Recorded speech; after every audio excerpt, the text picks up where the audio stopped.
Good evening. Thank you for being here. It is wonderful to see all of your faces. We're going to invite anyone who is coming in, as you're coming in, to come on in and fill in.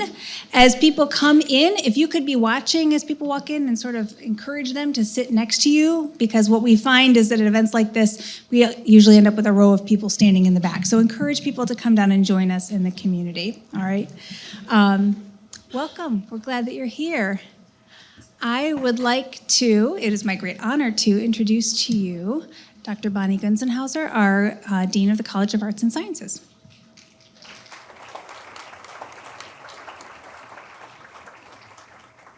Thanks, Megan, and welcome everyone on behalf of the Department of Theology and Religious Studies and the College of Arts and Sciences in which it lives, and on behalf of John Carroll University in which we all live. I am here to welcome you to tonight's event, and really do please keep coming in, keep finding seats. I just want to say a couple of things. One, the conversation we're about to hear is a collaborative venture that's imagined and organized by our three endowed chairs in Theology and Religious Studies. Noah Bickart is the Mandel Chair of Jewish Studies, our newest endowed professorship. Noah, you are here. Zeki Saratoprak is the Nursey Chair of Islamic Studies, sitting right next to his colleague. And Ed Hannenberg is the Breen Chair of Catholic Theology and the chair of the department, because one chair is not enough. So tonight's panel is really just the beginning of a much larger project. Together, these three faculty are helping John Carroll to become a destination for thoughtful interfaith dialogue and reflection for ourselves as individuals, and to help us as a community think more deeply about how religious perspectives bear on timeless issues and on pressing issues of the day. This project, this interfaith project, goes right to the heart of John Carroll's mission as a Jesuit Catholic university where, and I'm quoting from our mission statement, faith and reason complement each other in learning. And it brings to life the interculturality that Jesuit Father General Arturo Sosa called for last month in his address to the Assembly of the International Association of Jesuit Universities. I want to quote from him just briefly. Interculturality, Father Sosa reminds us, goes beyond the simple fact of persons of different cultures living together in a healthy coexistence. Interculturality begins with a step that is seldom clear and never easy. The first step is to develop a critical awareness of one's own culture that, recognizing its gifts and its limitations, goes out to meet other cultures and to be enriched by them. And it's this kind of enriching intercultural exchange that I expect we'll hear tonight.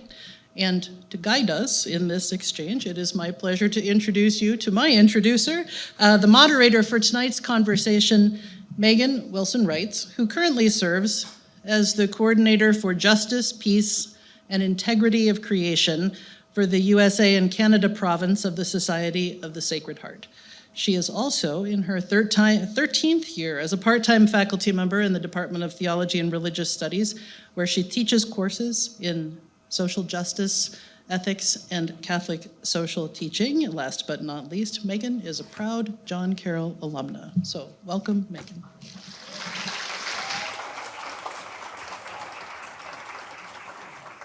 The ones going woo woo are my students. They're looking for extra credit.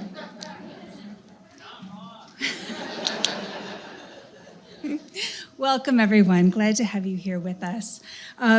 It is really my very, very great honor to be here and to moderate this panel of experts who are really extraordinary. And so I'm going to take as little time as possible so that they have as much time as possible.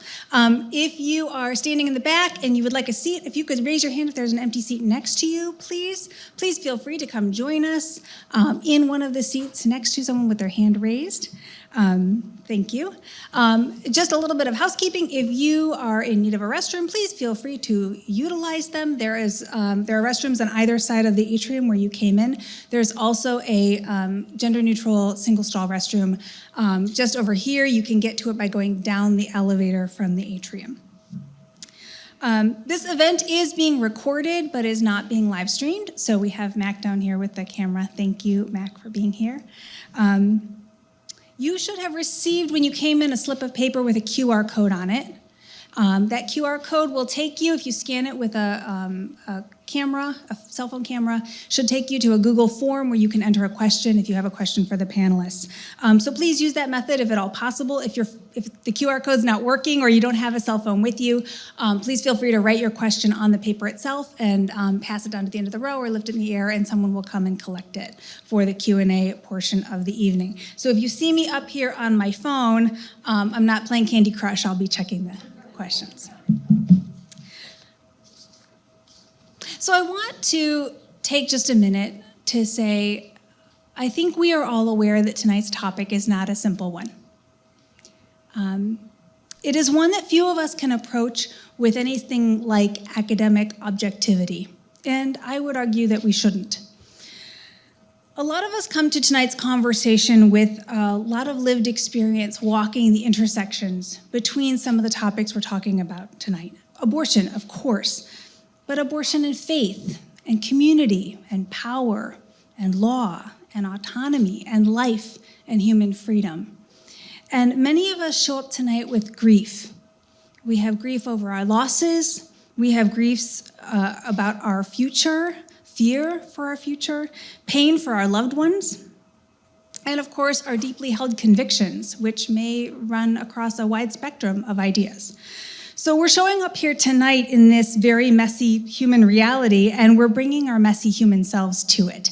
And so I want to just take a moment to say that if that resonates for you, I see you, we see you. And I hope that we can see each other in that space. In light of that reality, and out of deep love and compassion for each other, I want to remind us that we're here tonight for the purpose of education, not advocacy, discussion, not debate, understanding one another's perspectives, not critiquing them, interreligious dialogue, not religious persuasion.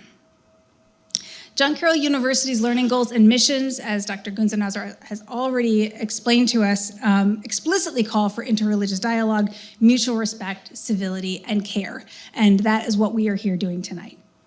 Also, you'll have noticed, I think, perhaps, that all of the voices in tonight's event are women. That is intentional. It has been the perspective of the organizers of tonight's event that the voices of men have, in far too many times and places, have had outsized influence and presence in these conversations.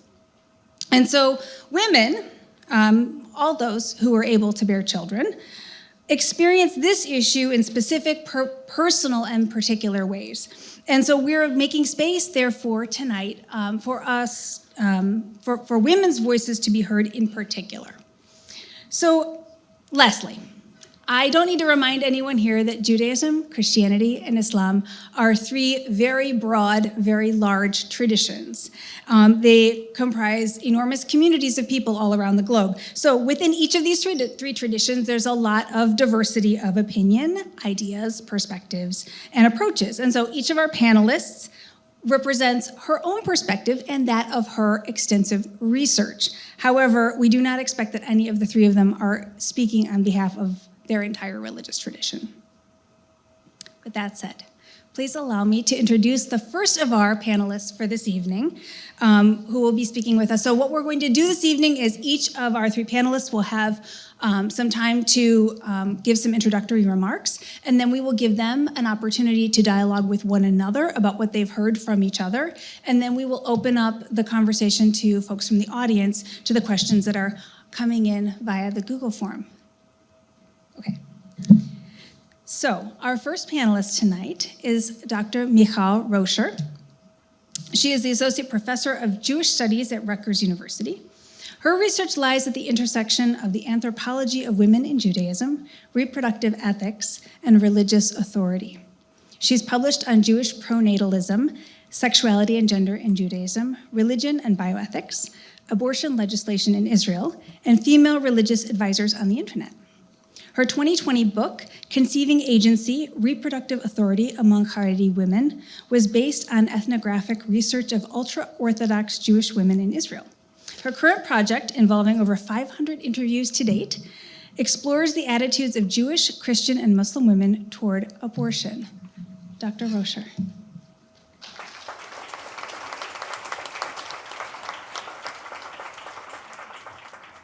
Thank you for that wonderful introduction. Can everybody hear me in the back? Wonderful.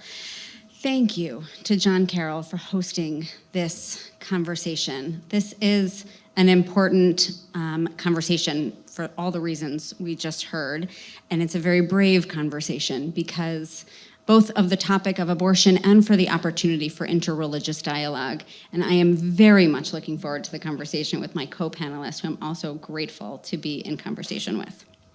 So one last thanks to all of you for being here tonight to take time out of your Monday evenings, which feels like the hardest evening of the week, I think, and to participate in this conversation. So thank you.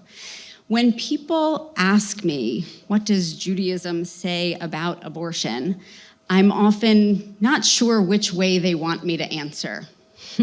So I have to try to figure out what are they asking. So I'm going to try to answer this question in a few different ways, and hopefully one of them will satisfy you in the audience.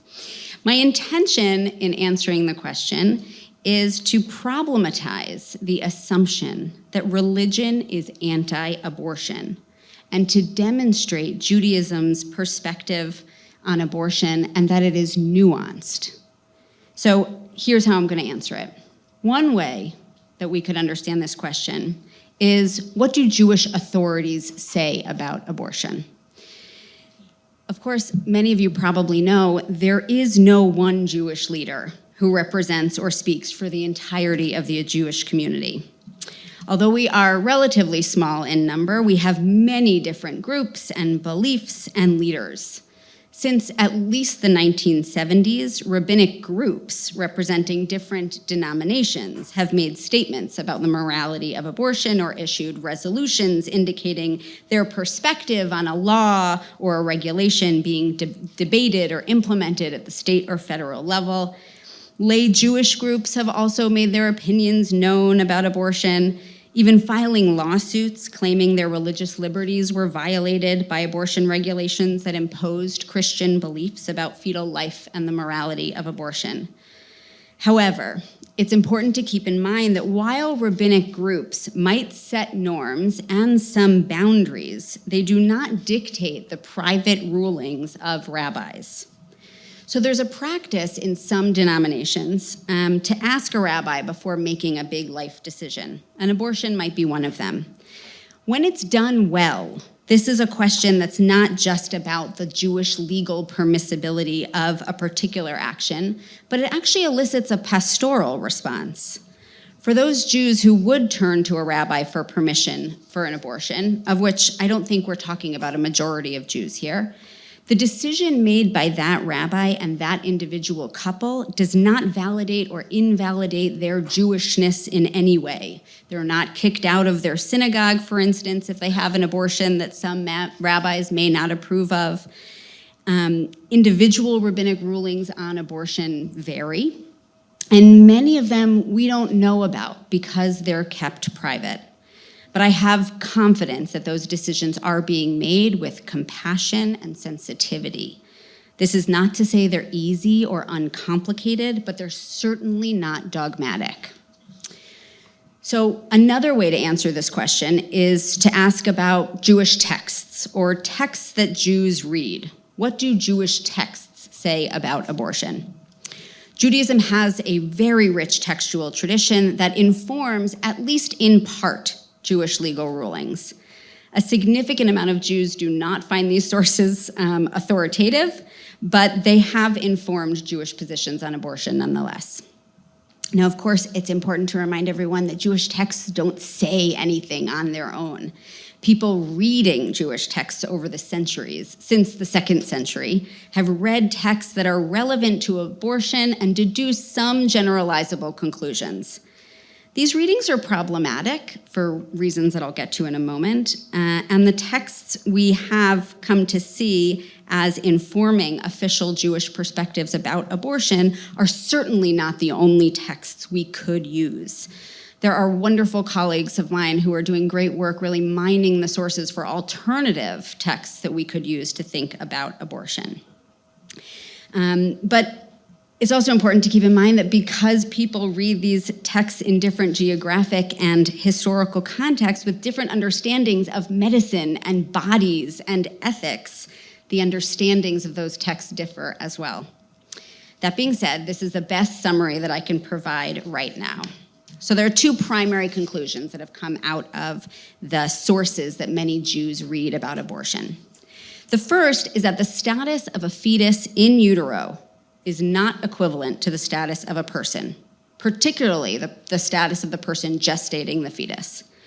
This conclusion is first derived from the reading of a passage, a story from the book of Exodus, the 2nd book of the Hebrew Bible. In this passage, 2 men are fighting with each other, and in the course of their fight, they strike a pregnant woman who is a bystander to the fight. A miscarriage results. According to Jewish readings of this passage, and it's been read differently by Christians because of different translations, the punishment for miscarriage is a fine that the person who struck the pregnant woman must pay to her husband. If the pregnant woman dies, however, then the person who struck her is liable for the death penalty. As I mentioned, this text is problematic. First, it doesn't actually concern abortion at all. It concerns miscarriage. Second, the pregnant person here is a bystander, which should serve as a reminder to all of us that the texts used in this context have been written by men, and in many cases for men, who have never and will never be pregnant. The experience is foreign to them, and their writing about it is not just ethically problematic, but often riddled with misunderstandings about biology. However, this passage is the fundamental passage that informs centuries of rabbinic understandings about the value of the fetus. The second conclusion derived from Jewish readings of texts is that there must be a reason or a justification for abortion. You might have heard the statement, Judaism permits and sometimes even requires abortion. This is where that comes from. In the 12th century, 1 rabbinic text came to see abortion permissible only if the continuation of the pregnancy threatened a mother's life. And then, in fact, it was required. Over the centuries that followed, some rabbinic authorities have read this text generously, while others have read it narrowly. Some permit abortion if a woman's mental health is in danger, or if an adulterous relationship would be exposed as a result of the continuation of the pregnancy. When read generously, particularly in the last half century, rabbinic authorities have come to approve of abortion for what we term prim reasons, P-R-I-M, that's prenatal health, rape, incest, and maternal health. This accounts for roughly 25% of the abortions performed in the United States. The other 75% of abortions are among women who do not want to be pregnant or cannot afford another pregnancy or child. While at least one rabbi that I know of from the 18th century permitted abortion if women felt their other children would suffer from another child being born, this has not been a normative position among rabbinic authorities. Instead, we've seen significant opposition in rabbinic discourse to making reproductive decisions based on financial limitations. The justifications, therefore, do not account for the vast majority of abortions in this country. A third way of answering this question, and I think this is one of my favorite ways, is what do Jews say about abortion? We actually have some really good data on this. In 2018, the Public Religion Research Institute, PRRI, surveyed religious individuals across the United States, And the survey revealed that many religious individuals believe abortion should be legal in all or most circumstances, including 70% of Jews surveyed. Even more, in 2014, the Pew Research Center found that 83% of Jews believe it should be legal in all or most cases. This belief is distributed across age groups and evenly distributed among Jewish men and women. We also know that most women, over 60% of those obtaining abortions, report a religious affiliation. This survey we have from the Guttmacher Institute in 2008 reveals that most of them are Christian, of those 60% are Christian, but demographically this makes sense in the United States. We don't have enough data, and that's part of what I'm trying to collect about Jewish women who have abortions. But we have some narratives that women have very bravely published in the last decade about their abortions. In these narratives, from women who are unaffiliated or secular Jews to women who are ultra-Orthodox Jews, they reveal that they made the decision to terminate for all sorts of reasons. Some were in college and didn't want to have a baby yet. Others knew they never wanted children. Some terminated because of an abusive relationship or a fetal diagnosis or to take care of the children they already have. Some discussed it with their rabbi, and others didn't. Some are rabbis and constructed rituals and ceremonies for themselves and others to mark the Jewishness of their abortions. In these narratives, we learn that Jews see these abortions as part of their life story and part of their Jewish identity. Finally, abortion is not an issue on its own in Judaism or in any of these conversations. It is part of reproduction, and Jews and Judaism have a lot to say about reproduction. Pronatalism, which I've written about, is probably one of the most famous things that people know about Jews and reproduction. Jewish communities in Israel and America encourage reproduction among Jews in a variety of ways. The value of reproduction among Jews often leads to a feeling of shame around abortion. In other words, if Jews are supposed to be reproducing, is abortion contrary to those values? Now, remember that birth and abortion might seem to be incompatible. The act of having children might seem to be contrary to the termination of a pregnancy, but in fact, a majority of women who terminate pregnancies already have one child. These women who terminate pregnancies are not anti-children or anti-reproduction, but the cultural ideas about women, that they should be having children, that terminating a pregnancy is a violation of their gender identity, is causing great harm to women who terminate pregnancies. In fact, for over a century, Jews have been involved in the family planning movement. And here you'll have to forgive me if I start sounding like the Adam Sandler Hanukkah song, because I'm going to list Jews who are active in reproduction. I'm glad people got that. I wasn't sure the age of the audience. I was afraid I was going to out myself. Okay. Jews like Emma Goldman were among the first activists to advocate for sexual and reproductive freedom.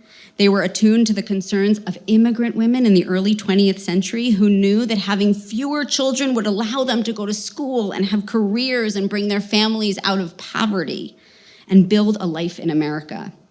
Margaret Sanger, who was a pioneer of the birth control movement in the 1910s, employed Jewish doctors and nurses when nobody else would hire them. In 1948, Lena Levine founded the International Planned Parenthood Foundation. In the 60s and 70s, Jewish women worked for the Abortion Counseling Service of Women's Liberation, otherwise known as the Janes, in Chicago, helping women access safe and affordable legal abortions before they were legal. Several rabbis were part of the Clergy Consultation Service, which helped people get abortions before Roe. In the 1970s, Jewish lawyers helped craft legal arguments for reproductive rights, like Harriet Pilpel and Ruth Bader Ginsburg. Jewish feminists were also active in the abortion rights movement, like Gloria Steinem. And Jewish women were involved in the women's health movement, part of the Boston Women's Health Collective, that wrote Our Bodies, Ourselves. Did anybody else have that book growing up? Great, okay. And now the National Council of Jewish Women has been part of the reproductive health, rights, and justice movement, which they've continuing their work for over a century. Most recently, they've been lobbying Congress, helping organize lawsuits in the wake of Dobbs, and organizing rabbis, cantors, and Jewish educators to advocate for reproductive justice. There are currently over 2,000 rabbis for repro who have signed a pledge stating their commitment to reproductive justice. These rabbis do not represent the entirety of Jewish responses to Dobbs, but they are a remarkable expression of Jewish religious support for abortion and reproductive justice. So I hope that my remarks tonight have demonstrated both the nuance and the variety of perspectives within Judaism around abortion, while also troubling the assumption that religion is anti-abortion. Thank you very much for your attention. I look forward to your questions.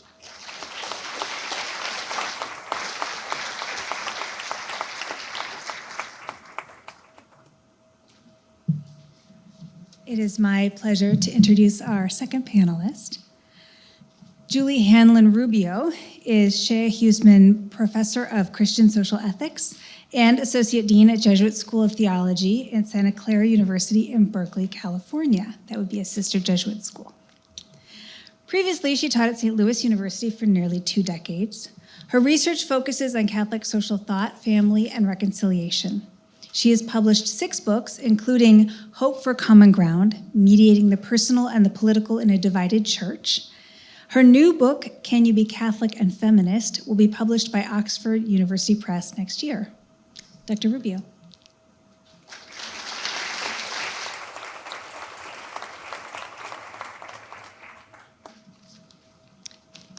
Thank you. It's good to be here. I have to admit that to talk about the Catholic position on abortion is hard because it's a really radical position. The Catholic view of the moral value of unborn life from conception on is not widely held in the US. Even polls tell us among Catholics. Because public opinion is so complicated, it's hard. Most people are more complex than the labels pro-life and pro-choice allow. It's hard because public debates is so vitriolic. When's the last time you had a good civil conversation on abortion? It's hard because there are few moral issues in which the interests of 2 vulnerable parties are so clear and so difficult to reconcile.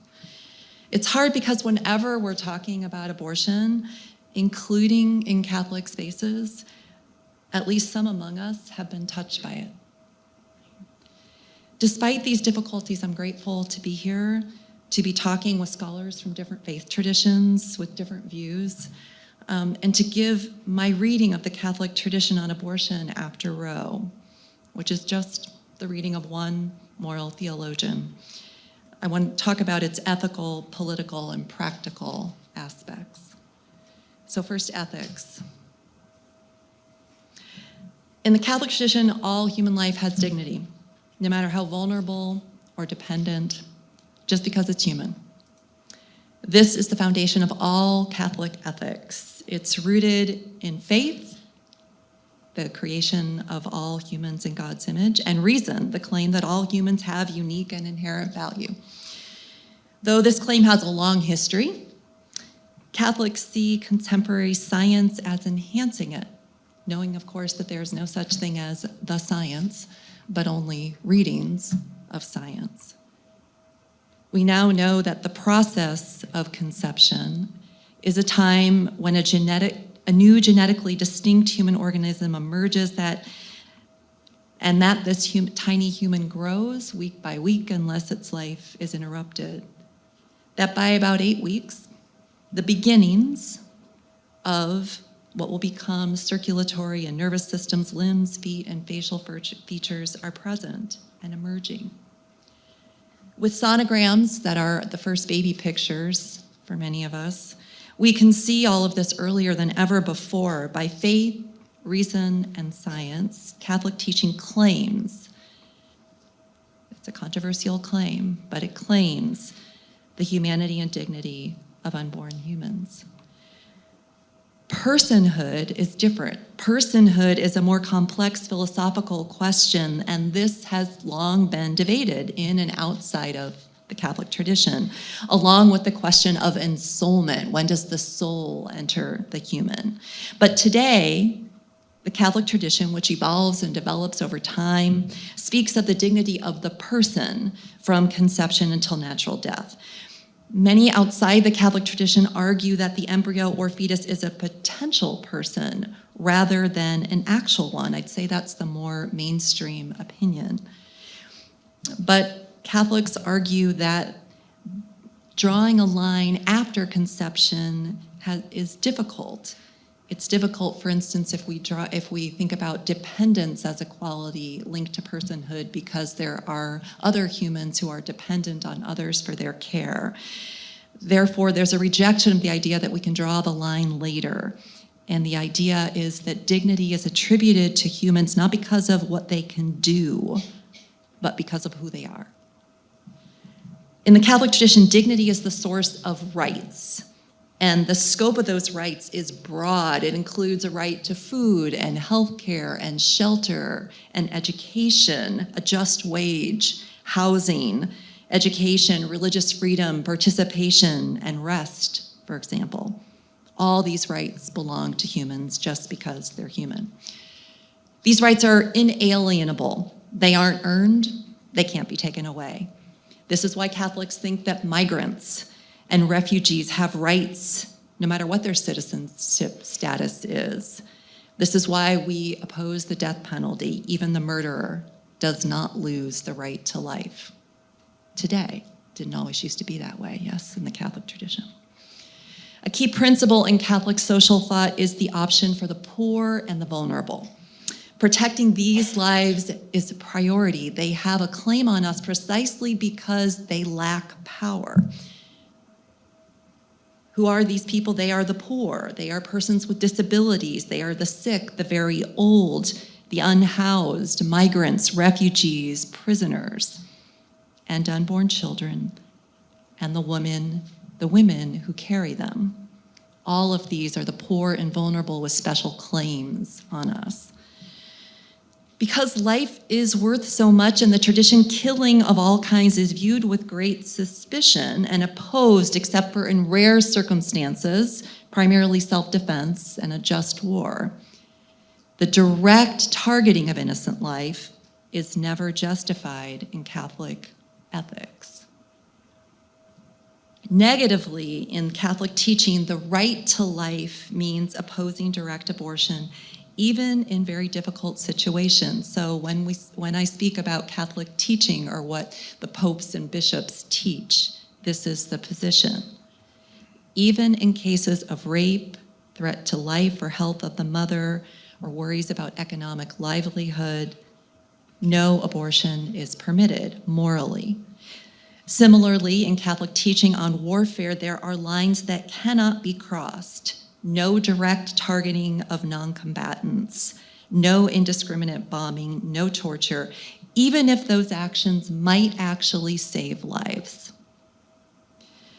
Catholic moral theologians, not popes and bishops, have argued that when a mother's health or life is in danger, or maybe even in cases of rape or incest, the fetus might be viewed differently. Even some have argued in a complex way the fetus could be viewed as an unjust attacker, although obviously not with the kind of intentions we normally associate with that. And some would argue for exceptions. But official Catholic moral teaching does not provide for any exceptions. It's a radical teaching. Positively, the value of valuing the right to life means support for laws and government programs like paid family leave, childcare, health care, protection for pregnant workers, as well as a communal obligation to accompany women who are carrying difficult pregnancies to term. Catholic political advocacy, extensive charitable networks, and community organizations that accompany pregnant women, all of these have their foundation in the obligation to build what Pope John Paul II called a culture of life or a civilization of love. Under Pope Francis, abortion has been given somewhat less attention, as the Pope has sought to provide balance by focusing on poverty, climate change, and migration. which, as he rightly notes, also kill. Right? He has not, though, retreated from the moral teaching on abortion, but he has spoken from within what the late Cardinal Bernardine called the tradition of a consistent ethic of life, where all lives are valued equally. This is Catholic moral teaching. But in the Catholic tradition, morality and politics are not the same. There is no obligation, now we're in the politics part, there is no obligation to make everything that we see as immoral illegal, and we actually don't try to do so, although it may seem sometimes like we do. Right? For example, Catholics are not trying to outlaw lying, adultery, or masturbation, all of which the tradition names as intrinsic evils, like abortion. While distinguishing between morality and ethics, Catholics do believe that faith-based political advocacy is a good thing. That is that, and they agree with scholars, many scholars of religion and politics, and many other of our fellow religious believers, that everyone has the right to argue for their political position with their moral and religious values in hand. To do otherwise would be to pretend that our deepest beliefs shouldn't shape what we think about justice or what we owe other persons. But since the United States is a religiously pluralistic society, not a Christian nation, not a Catholic nation, Catholics know today, we didn't always, that we can't expect government to enact all of our vision of the good. And it's not surprising, actually, that U.S. policy on the death penalty and migration, war and poverty differs profoundly from what Catholic social teaching holds, and likely always will. But even so, we continue to advocate for our vision of the common good with respect for others' rights to advocate for their own vision and a desire to find common ground. And when we do advocate, it's part of Catholic political ethics, not always central in the public debate, but it is part of our tradition to understand politics as the art of the possible. That means we consider not only whether a law or a policy is right, but whether it will work. We have to ask if there's sufficient consensus to sustain it. Is this the right time? Are there enough votes? Will it do what it is intended to do? Will it work? These questions are as old as Thomas Aquinas and as new as recent papal and episcopal documents. Ethics and politics are related, but they're not the same. At its best, which means not always in practice, the Catholic vision for a good society respects that tension between ethics and politics. That's why so many Catholic theologians who agree with Catholic moral teaching on abortion have criticized single-issue voting and bishops who call for it, and have argued for compromise on the politics of abortion, for a mix of limits on abortion later in pregnancy and more robust social support for families, which would, they hope, reduce abortion. They have understood this as pro-life politics. But since the Supreme Court's decision in Dobbs, Catholic ethic and political vision, that vision is being put to the test. So now we're in third part, practice. And new obligations are emerging. From 1973 until last summer, Catholics worked with evangelicals and others to overturn Roe. That was the goal, because they believed it didn't offer sufficient protection for unborn children. Now, half the states, including mine, California, have strongly reaffirmed the right to abortion, and the other half are limiting or eliminating that right. We are seeing what it is like to live with a patchwork of laws with restrictions many pro-lifers hoped and prayed would come to pass. We're finding out a lot of things. We're finding that restrictions may be messier and more costly than we thought. That miscarriage and abortion overlap in ways that make providing women's health care in states that restrict abortion difficult. In some places, because of the uncertainty about when abortion is legally justifiable, women's lives are now endangered. Women who are Black, Latina, Indigenous, or poor are suffering more than those with greater power and resources. This wasn't anyone's intention, but it must be acknowledged as part of our new reality. We're finding out that abortion rates, which declined for 3 decades, rose in 2020, but now may not continue to fall much despite the new legal situation. In states with newly restrictive laws, there are fewer clinics and lower abortion rates already. States like mine, where access continues, are still going. Medicalized abortion, or abortion that women can access via pills that they take at home, that already has come to account for at least half of abortions. It's increasing, and so far, it is either not being targeted or escaping notice. It's going on. Telemedicine, which grew during COVID, is allowing women to access abortion pills and receive pills by mail across state lines. Information is available over the internet, and so even women who live far away from clinics, not all, but most, are not without options. Networks of pro-choice supporters have been preparing for this day for decades, and they are now working really hard to preserve abortion access, opening clinics on state borders, helping women to go to states where abortion access remains, and broadening access to medicalized abortion. In light of that situation, Catholic morals commitments centered on human dignity, committed to the welfare of both women and unborn children, suggests some new practical action in response. The old response doesn't work anymore. So what would be a Catholic practice now? In states where abortion is heavily restricted, it seems that Catholics have a new obligation, even increasing obligation, to support legal structures that provide economic and social support for pregnant women. In the US, we are far behind other countries, far behind what Catholic social teaching would have us give. Community and neighborhood support for women is also really crucial. Most women who seek abortion are driven by a mix of economic, relational, and social factors.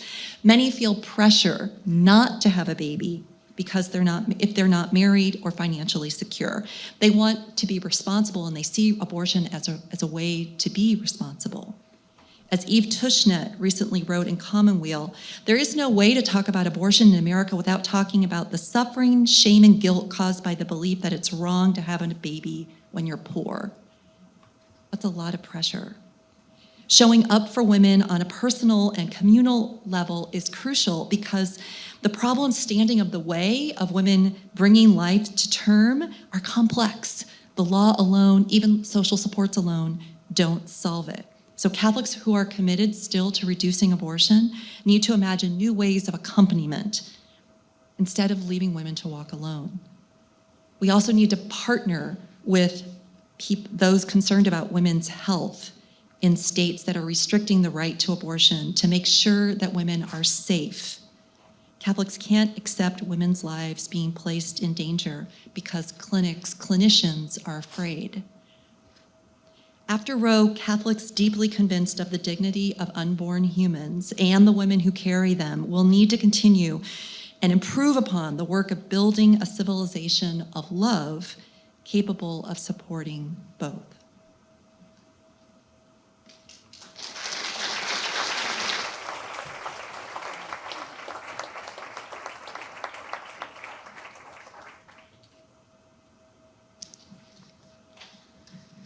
If anyone is in the back and would like to sit, there are some empty seats, so if you could raise your hand. If there's an empty seat next to you, if anyone would like to come and sit down here, you are welcome.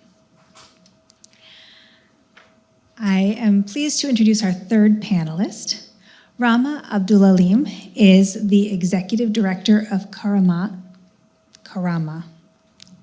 Muslim Women Lawyers for Human Rights, where she works to create a global network of advocates knowledgeable about the gender equitable principles of Islam and able to advance the cause of Muslim women's rights in various legal and social environments.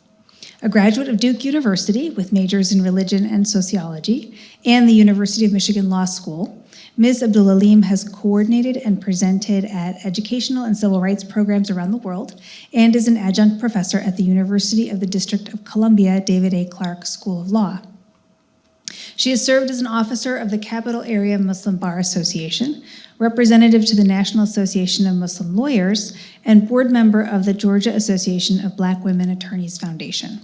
She works to educate Muslim women in Islamic jurisprudence, leadership, and conflict resolution so that they may become leading agents of change within their communities. Ms. Abdulalim.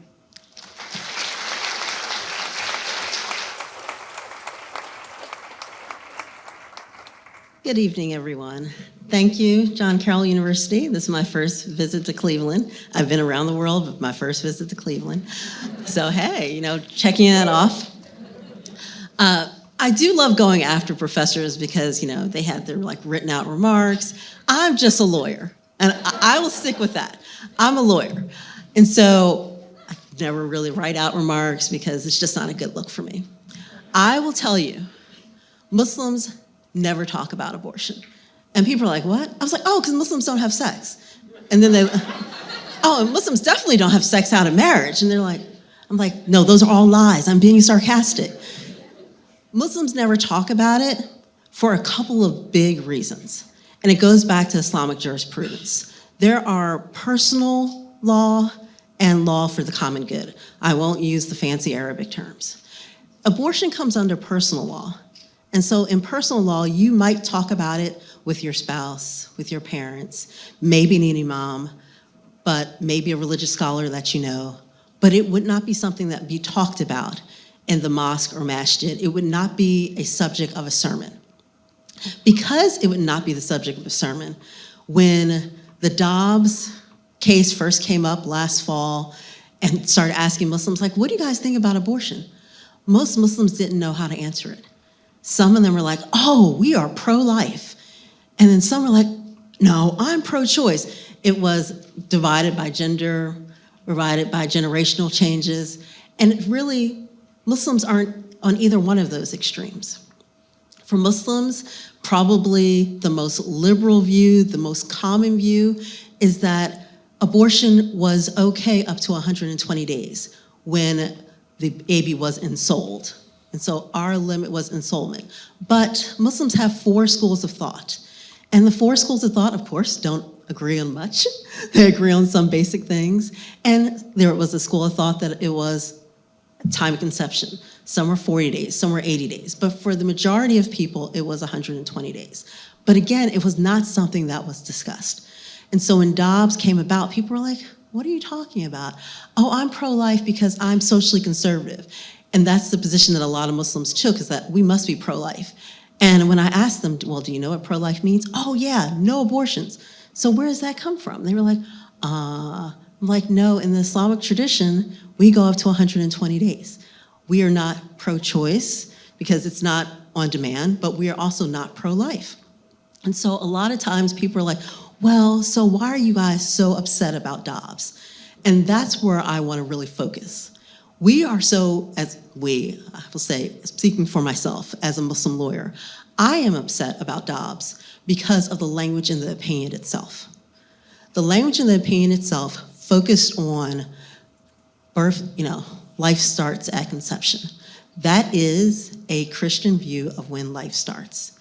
And it was very problematic for me as a Muslim, because here in the United States, we should not have laws that are based on just one view of when life begins, of anything. We do not really, are not supposed to, so I'm glad that another speaker spoke about it. This is not a Christian nation. I don't really care what people have been talking about. If you go back in your history, learn about American history, the founders were really strong on this not being a Christian nation. And so the idea that, oh, all of our laws need to be Christian-based is not correct. That is not what the founding fathers had in mind. And it is very problematic as a Muslim woman that I now will be, depending on what state I live in, confined by another religion's view on when life begins. Because if I had gone to my imam, say in Texas, and told him my situation, it was before 120 days, I might not have gone to my imam at all, but if I went to him, he could have been like, of course you can go do it. Go have an abortion. No problem. And it would not have been something for the state. And so in Muslim countries before colonialism, so that is a long time ago, before colonialism, this was never even an issue because it was not something was thought of that is something for the common good. This was a personal decision that people made, that people make every day. Muslims make decisions every day that are considered religious, they're considered based on fiqh. Muslims decide if they're going to pray on time. Muslims decide if they're going to fast Monday and Thursdays like our prophet fasted. Muslims make a lot of decisions that are fiqh decisions. This would have been just another decision that a Muslim woman and in our, perfect little paradise, because Muslims don't have, sex out of wedlock, the Muslim woman and her husband would discuss and decide whether or not she had an abortion. And I say that jokingly because I want to consistently keep on telling people that Muslims are having sex. I think that it's something, I feel like I have to because I think there's too many young Muslim women who are like told one thing and something totally different is happening to them in colleges, universities, in grad school, and pretending like it's not happening is not going to make it go away. And for too long, we have pretended like it was not happening. Like, no, oh no, Muslims don't have sex out of wedlock because they get married young. That's why we get them married young. So if we get them married young enough, this won't be a problem. It's like, okay, you missed the point. That's not why you marry young. And that's why we can divorce easily. It's like, no, that's not what the divorce is for. But it's really something that we don't talk about as Muslims. And because we don't talk about it as Muslims, when abortion came up, Muslims didn't know how to respond. Muslims, different imams were asked and they were like, this hasn't come up. Nobody's ever come and asked me. Because for the Muslim tradition, we don't have any required schooling for imams at all. It is usually, hopefully, the most knowledgeable person in the community who becomes the imam.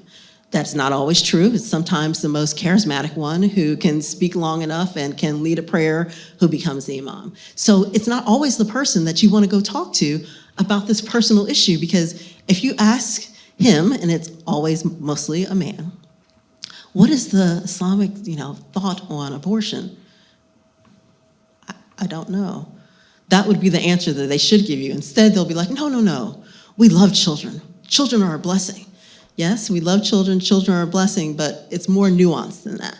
And so for Muslims, it is 120 days for most communities. Some say 0, but we will always have, like every other community, a diversity of thought on it. There are some Muslims who are like, I do not believe in abortion. I am pro-life. But a lot of them are saying that because they want to be really more part of the American fabric. For Muslims, we are known as the most diverse group in the United States, and with that diversity comes a lot of diverse thought. And there's also a big difference between Muslims who are recent immigrants, children of immigrants, and what I call native African-American Muslims. We have a total dichotomy on thought of wanting to fit in. And so the abortion is a prime example. A lot of Muslims from certain communities are like, I want to be liked by everyone else, so I'm gonna say I'm pro-life. And African-American Muslims are like, they're never gonna like y'all. Just give it up. Just give it up. Just say what you really mean. And so that has been the dichotomy, that Muslims really have not been talking about it. And because they haven't been talking about it, nobody really knows.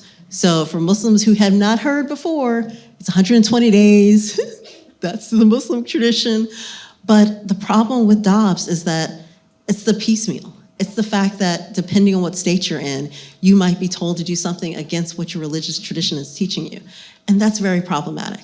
To me, the abortion decision in Dobbs is a slippery slope. And for any of you future lawyers, you will hear all about slippery slope when you start law school. You never want to start down that slippery slope. If it's okay to base this law on one religious tradition, what if you are no longer in power? What if another religious tradition comes in and says something totally different? How would you react? And I think for a lot of people who are in the religious majority, they're like, oh, no big deal. I believe it. It's the same with what I believe in. But for religious minorities, it is really problematic because we worry about what other things that you're going to put on us that we disagree with. And so for me, we've actually filed a amicus brief opposing the Dobbs decision just because on the religious freedom issue, because religious freedom is different from religious liberty, and for too often, one side has really had the monopoly on saying, oh, you were upsetting my religious freedom, and how dare you not let me do this, this, and this. And we really need to take it back. Everyone needs to take it back. It should not be one group that has monopoly on being able to, practice their religion the way they want to practice it. And so I know that laws are needed. I know that there needs to be some line someplace. But those lines in the Dobbs decision that really said, oh, this is different from same-sex marriage and contraception because it deals with when life begins, that was a problematic line in the case opinion. And it was clear to me that nobody thought about that when they wrote it, because it would be easy enough to remove that line. If they hadn't had that line, I wouldn't have something to stand on and say, see, they're trying to make it into a Christian nation. But because there was no one in the room, no one at the table to point out to them that that was problematic, it has become an issue. And what we often say to people is that when you're not at the table, you're either on the menu or totally ignored. And right now, religious minorities are being totally ignored in this conversation because it's kind of been like, of course, everyone believes that life begins at conception. It's like, whoa, certain communities believe that, but everyone does not believe that. And I was mentioning it to someone today. The group that religious people were like, okay, I see, I appreciate another person's religion. I respect another person's religion. The people who are having the hardest time with the Dobbs decision are people with no religion or agnostics who really are like, that fantastical view that you have about something greater than you, how dare that be the basis of our laws? And that's what we need to think about. If this is a country for everyone, we need to think about everyone when making laws. So abortion for us is just one part of that, but it's important to remember that the issue that some people have with Dobbs is not, oh, you guys don't love the unborn. It's the fact that we define unborn differently. We don't define unborn from the second you get out of bed with your person and there might be a chance that you're pregnant, it's okay. Ours is 120 days. And so I know that that might never be the law here in the United States, but I hope one day that it is a law that is thought about that, hey, let's think about what all religions can really focus on and really put it at something like science, something that we can all agree on, instead of, oh, let's focus on the biblical understanding, or let's focus on what it says in the Quran or what it says in the Torah. For me, as a Muslim, I never want those books to be really what our American laws are based on. Thank you.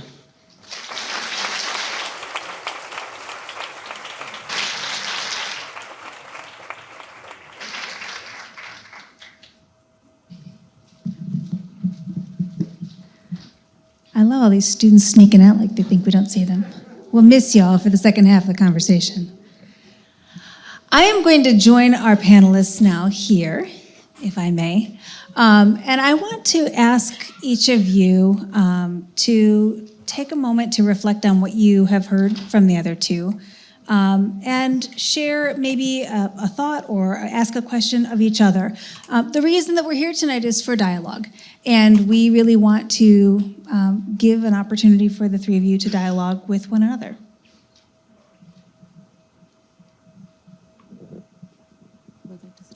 You want me to go first? Go. Okay. Can you hear me? Yeah. Okay. I was really fascinated by what you said about there being not just about abortion, but reproduction as just something that's talked about. Is that something that's like taught at religious school? Is that something that comes up? Like, do you talk about reproduction to your children from a young age? Right. Yeah. Is my mic on? Can you hear me? Is my mic on? Yes? It is, yeah. I have the fancy Madonna mic over here. Is reproduction spoken? Yeah, so similarly, sex is not spoken about quite as much, quite a lot, but the importance of reproduction is absolutely spoken about quite a bit. Yes, yes, yes. I mean, part of the sort of pressure for Jews to marry each other is so that they can create more Jews in the world. There's a lot of educational value, placed in children's education, sort of raising more Jews, and a lot of philanthropic dollars invested in making sure that Jews have Jewish children. So yeah, there's a lot of emphasis on reproduction, and in contrast to some other religious teachings, Judaism, by which I mean all the things that I meant when I said Judaism in my opening remarks, is very supportive of reproductive technologies, in vitro fertilization, preimplantation genetic diagnosis, all of those things. None of those are considered artificial means of reproducing, and therefore verboten. Rather, they are encouraged in order to facilitate reproduction. So yeah.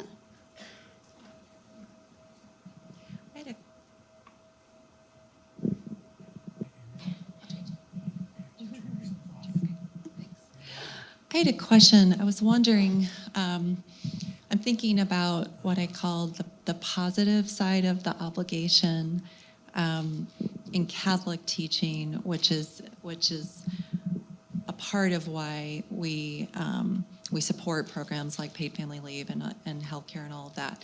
And I'm just wondering, is that something that our religious traditions could agree upon, or because I feel like maybe that was less controversial before and has become a little bit more so recently. Yeah. So you're saying like paid maternal leave and stuff like that? Yeah, family leave, health care, the Pregnant Workers Protection Act that's currently being considered. I think that those things could be something that religious groups could wrap their minds around. I think the problem would be when that would start.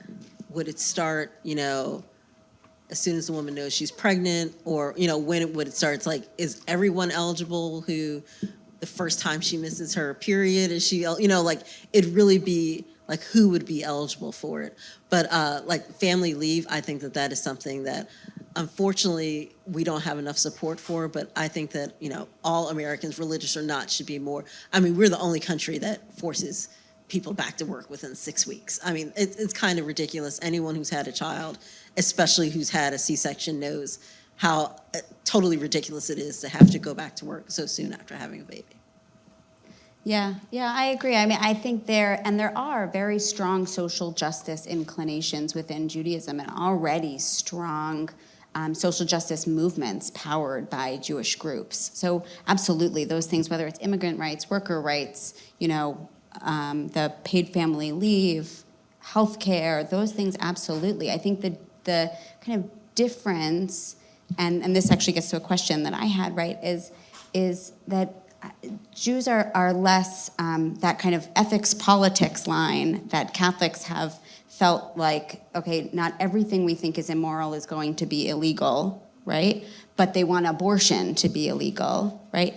Jews aren't so keen on quickly influencing politics in the same way that Catholics are. And I think part of that has to do with minority status, right? And part of it has to do with Jews in America, particularly feeling like they don't want the country to be a religious country. In fact, when countries have become religious countries, that generally goes badly for the Jews. So they're just more reluctant to make that shift. So I was kind of curious. And this actually, so Rama's comments also about abortion has become this kind of litmus test for minority groups to demonstrate their Americanness. And it's I don't know, it's kind of a comment, a thought, right? Why abortion, do you think, became the issue that Catholics, right, of all the things that Catholics find immoral, of which many we would all agree, right? Why did abortion become the issue that would cross from the ethics to the political? Yeah, it's a good question. I mean, I think there's a lot of history to the movement and the alliances between, especially Catholics and evangelicals in that movement, and it might have something to do with political conservatism leading the way. There's a good book on this by Marie Griffiths at WashU. But I would say though that I don't think it's just abortion. That is that the USCCB, the U.S. bishops in Washington D.C. advocates on lots of things, and definitely does a lot of work on issues like migration. Has been there on healthcare. Has been there on poverty programs. Sometimes I think those things just aren't covered as much because they aren't, as controversial. But none of those issues has become a litmus test for Catholic voting, right? In the way that abortion has, and that's true. And I think, in fact, the language of the bishops most recently has been the language of preeminent priority. And some of that has to do with this direct versus indirect loss of life. So we all know that poverty, and Francis keeps repeating, poverty kills. We know that people are dying because of climate change. But there's a moral difference in the tradition between the direct taking of life and essentially the fact that we all know that if we let poverty and climate change go, people are going to die. I think moral theologians are challenging that reasoning and saying we really have to be concerned about all the things where all these phenomena where innocent people die. We have to think about all of them, but we're not quite there yet, right? Yeah, I think that's right. It's fair. We have a number of questions. We have a lot of questions. Y'all are sending them very fast. And we are not going to get to all of them, but I'm trying to synthesize some of them here. Several people have asked about the role of women's voices, particularly in patriarchal religious traditions. And what is the role of women's voices within each of your religious traditions? And Julie, also, I'm hoping you might be able to talk a little bit beyond the Catholic. Several people asked about non-Catholic Christians, right? So what about other Christian denominations which may have, kind of a varying position? So what's the role of women's voices in each tradition? And also, insofar as you can speak to it, across the broad diversity of thought within your tradition? Sorry, that's a tall order. But I have an easy answer. Unfortunately, women's voices have been ignored. It has not been something that's ever been at the forefront. It's kind of been like, oh, there are women scholars on some of those things over there, but it has really not been the focus. And so it is a lot of, relatively new scholars who have come up and started talking about things. But my organization is only 30 years old, and we're considered the grandmother of thought for women in Islam. We're going to be 30 years old next year. Yeah. So if that can tell you how, our founder is retired now, but whenever I go to Muslim spaces, they're like, how is Dr. Aziza doing? And I'm like, well, she's retired now. And they're just like, oh, well, she was the first one to talk about women. For some of you guys, I know a lot, I can see a lot of you guys were not born then, but the fact that it was in the 1990s and we were just starting to talk about women's issues is really problematic. And that's really what Karama was really founded on, was that, the three founders were really upset because after the first World Trade Center bombing in the early 90s, like before 9/11, which was before some of you guys were born, just how Islam was portrayed in the media was so bad, and it was really, let's save the Muslim women. And they were so perturbed by that because they were just like, Islam is not patriarchal. Islam has gender equitable foundations, and it has been patriarchy that has come on and has redefined things that were not that way during the time of the Prophet.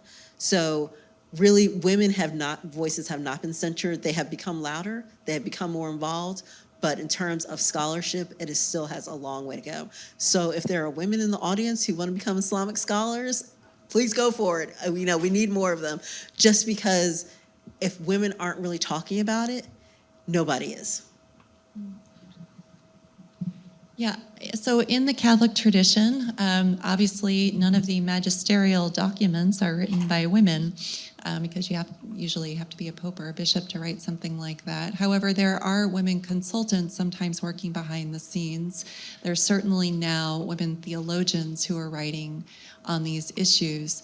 The most prominent Catholic woman in the country right now is legally is Amy Coney Barrett, right? Women are also active in Catholic women in the pro-life movement. So I think we shouldn't assume necessarily where women's voices are going to go. But there is a place, but not in the official teaching. Women theologians have definitely raised questions, some of which I gave voice to in the presentation, particularly about the political prioritization of abortion and the possibility of exceptions. More broadly, in Christian denominations, Catholics are somewhat the outliers. This is why it's so interesting to me to hear that abortion is the litmus test, because when I think of, mainline Protestantism is pretty broadly pro-choice, and women have a much greater voice in those denominations, and they also have been active with Jews in reproductive rights movements, for sure. Evangelicalism is more where we see the conservatism, although even there's more diversity than one might think. Yeah, like the others said, there are a lot of women's voices in Judaism, and the patriarchy is alive and well. And I think both of those things are absolutely true. I think, there are women religious leaders in all denominations of Judaism that take all kinds of forms, formal and informal religious leadership, which I think is really, really great. One of the reasons I structured my talk the way I did tonight, a lot of people would get up and just give, the kind of, this is what the texts say, and that would have been an entirely male voice talk, even if I had been the one delivering it. And the reason that I bring in all the other voices of people who have had abortions is to unsettle that idea that there are only men's voices speaking here. And I think that's really, really important. And the more that we do that, the less power the patriarchy will have over this conversation and all the different forms that it takes. There was something else I was going to say, but I forgot. So there we go. Several people asked you to expand a little bit on the 120 days. What does that come from? Okay, so the Muslim holy book is the Quran, and in the Quran, so our two main places that we get everything from Muslims is the Quran and Sunnah, which are the teachings of Prophet Muhammad, peace and blessings be upon him. So those are the only two, and for a lot of Muslims, they only go to the Quran. If it's not in the Quran, it's not what they follow, and it's still in its original form from over 1,400 years ago, the Arabic form. So it has not changed. It has not been changed in any way. Maybe some of the translations in English have changed based on who is translating, whether or not is a Muslim translating it or someone who I would now consider a Islamophobe translating it, those differences. So that's why some people are like, oh, the Quran says different things. No, it's based on the translations. In the Arabic, it has always been the same. And so the 120 days comes from the idea of when a Muslim feels that the fetus is ensouled, that it becomes a human because it has a soul, that we don't feel that you are a human until 120 days. And so ensoulment, like I know that Julie mentioned ensoul. That's why ensoulment is so important in Islamic thought. Professor Zaki and I were talking earlier, and he made a great point that for Muslims, we don't even have janazah, which are funeral services, when the fetus dies before 120 days. And that for us is really kind of the determination of whether or not you're a person, if we are praying for you for, the afterlife. If we're having a janazah for you, we're praying for your soul to go to paradise. We're praying that, everything will be okay. We don't do that prayer for before 120 days. Thank you. Several questions hinge on the question of sexuality more generally, and women's sexuality in particular, and sexual autonomy. And so I don't know, perhaps Dr. Rocher, you could start with to respond to that. I'm trying to synthesize several questions about this, but how would you say, in general, like what is the thinking around women's sexual autonomy, and how does that link to conversations about abortion? Yeah, that's a big question. I guess, okay, so I could answer it in this way. So I wrote a whole book about reproductive autonomy, reproductive agency, and that is in part about sexual autonomy. It is about the idea that women are the ones who reproduce, and therefore, among the women who I spoke to, they are those who get to make decisions about pregnancy, birth control, abortion, all of these things, because pregnancy is something that happens in their bodies. That is I wouldn't say that was an idea held and supported by many rabbinic authorities, but it was certainly held by the people that I spoke to. Again, I think it has to do with the kind of squeamishness around sex, or talking about sex, thinking about sex outside of marriage, and we have a long way to go about that. Not much thought in the Catholic tradition, sorry, on women's sexual autonomy.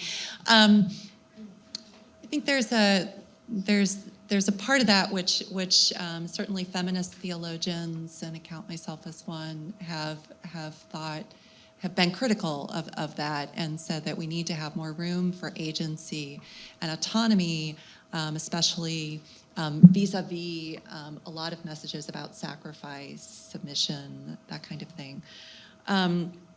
But there's another part of it that I think is just a difference, which is that there's such a strong sense of the social nature of the human person and of pregnancy that is something that happens within a family, and then within a community, within a society.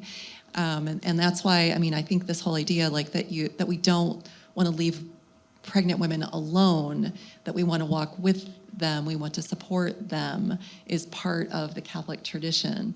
And so that sexuality too is seen within that nexus, that the first thing we're thinking is how people are connected. It's not talked about at all, but that goes hand in hand with not talking about anything to do with sex at all. The few times that it comes up, it's more of, wives are entitled to sexual pleasure. It comes up like very vaguely, but it never comes up in terms of abortion or even reproduction. It's more of the act itself. We have a lot of questions. I'm trying to find some that apply broadly enough to speak to, but perhaps the question that is on a lot of minds, and several of you, all three of you touched on it a little bit, is the Dobbs decision, and the use of explicitly Christian theology to word the decision came up, of course, but in a larger sense, what is the role of religion in the political sphere, in the sphere of jurisprudence, and how does that operate in this, in the situation that we're in at this moment? I'd say it's almost it's super awkward that so many of the justices are Catholic. No, it's bizarre, right? Here's a minority faith that used to not be a part of the American mainstream, the American power structure that now dominates the court. And even when they're not using religious words, it seems that this is a piece of the reasoning, although there's certainly much there that has to do with originalism, with their jurisprudence rather than particular faith commitments. I would agree with my fellow panelists that an explicitly religious view of something should not be the basis for law. I wonder, though, do you find problematic what I said? About religious advocacy? So, say when religions are advocating on behalf of migrants or behalf of healthcare, things that are also controversial. If the justices were making a decision about the death penalty, on which the Catholic view is also way out of the mainstream, would that also be problematic because it's religious? Or is there a good way to do faith-based advocacy? Yeah. I think part of the problem for me is that the justices don't seem to be conscious of the fact that they're imposing, or at least they don't admit that they are imposing a particular, as you point out, a minority Christian view on the rest of the country. It would be hard for any of us, and we all know justice is supposed to be, blind, right? Justice is supposed to be without any preconceived notions. But of course, we know that that's impossible. We are all coming from our biases, from our experiences, from the way that we are raised. The goal, though, is to admit that and to say, these are my limitations, these are my blinders, these are the things that I don't understand yet, or I can't understand, or I can't empathize with. But I can do that as a scholar, and I'm not making laws for other people. That's the problem, right? To have an opinion informed by your religious beliefs, have an opinion informed by whatever you want it to be informed by. The problem is that the justices are in charge of making laws for the entire country. And I was kind of shocked, Julie, to hear, the things that Catholics were surprised by the results of Dobbs, that maternal mortality rates were rising, particularly among women of color, that abortion would still be accessed even though it became illegal in so many states. Those of us who were advocating for abortion rights knew that would be the case, and we've been talking about that for decades, right? So there is a certain kind of, that the justices, and I think those advocating from a faith perspective against abortion, have put up certain, walls around what they will know and what they will accept and what they will hear. And the problem is they're trying to legislate for everybody else. And that's really the problem. I never really understood, as somebody of a minority religious tradition, why it wasn't okay to just say, I'm not going to have an abortion. I don't care what you do. That's just not what I would do. That's not actually not what I'm saying. But I never understood.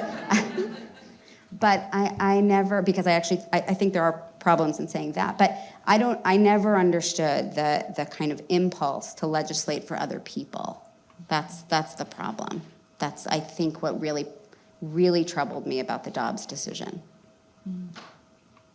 I would say, going back to your question, I don't think there's a problem with religious advocacy, as long as you're being honest that is religious advocacy. And I think part of the problem is that this kind of gaslighting that they've been doing, that I'm just going to call it the gaslighting, that you've been pretending that it is not religious advocacy the whole time. That's problematic. And whenever someone calls you on it, these kind of fake tears, like, how dare you say that about me? Give me a break. You know what it is. Call it what it is. And I think that if you were just honest about it from the beginning, I think a lot more respect for religious advocacy would have been supported. But I think the fact that you were making it out to be, it's a states' rights issue, it's this, it's that, especially from a legal perspective, was really kind of like, okay. Because even the idea, I know that, the pro-life movement has been working for 50 years to overturn Roe. But from a legal perspective, the fact that Now there are laws that even with stare decisis that we are all taught in law school and it's drilled into us. That legal principle is gone now. That's what they did with the Dobbs decision. There, to me, is no law at this point that should feel safe for anyone because stare decisis is gone. Because everybody can like, well, look at the Dobbs decision. It was 50 years old.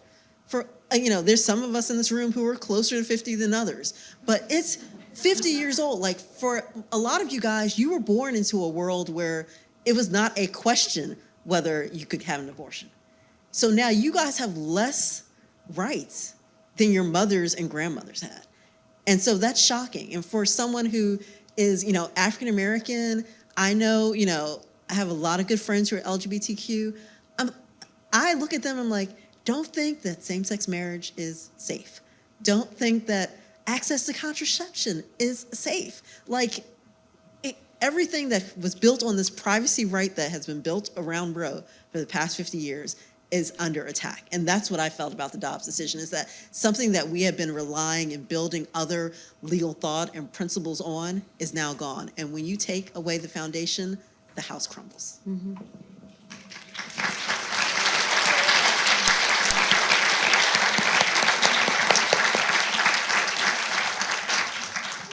On that note, we are going to wrap up here. I want to thank all of you for being here. I want to give a special thanks to our sponsoring individuals, Dr. Bickart, Dr. Sarah Toprak, Dr. Hannenberg, and of course everyone who helped support the evening as well. Thank you for coming. Thank you for your excellent questions. I'm sorry we didn't get to all of them.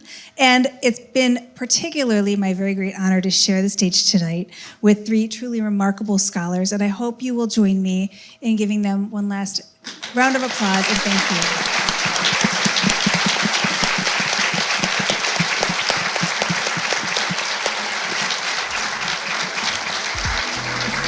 Have a good night.